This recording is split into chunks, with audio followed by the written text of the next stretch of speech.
বাম যুব সংগঠনের ব্রিগেড আর এই ব্রিগেড সমাবেশকে রীতিমতো কটাক্ষ করেছেন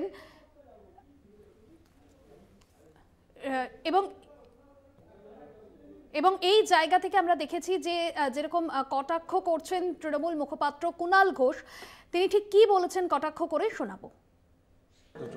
ডিওয়াইএফআই এর ব্রিগেড সমাবেশের নামে কিছু লোক আজ ব্রিগেড যাবেন, যে লোকগুলো সিপিএম কে ভোট দেবেন না।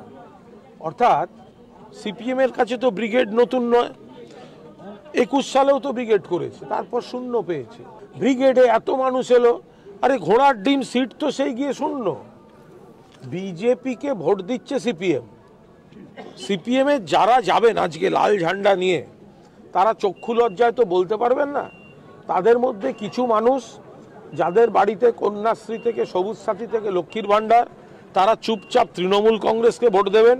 আর যারা অন্ধ তৃণমূল বিরোধী, তারা বিজেপিকে গিয়ে ভোট দেবেন। সিপিএম এর খাতা তো থাকবে শূন্য।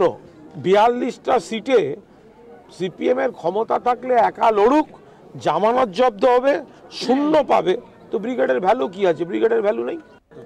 ডিওয়াইএফআই এর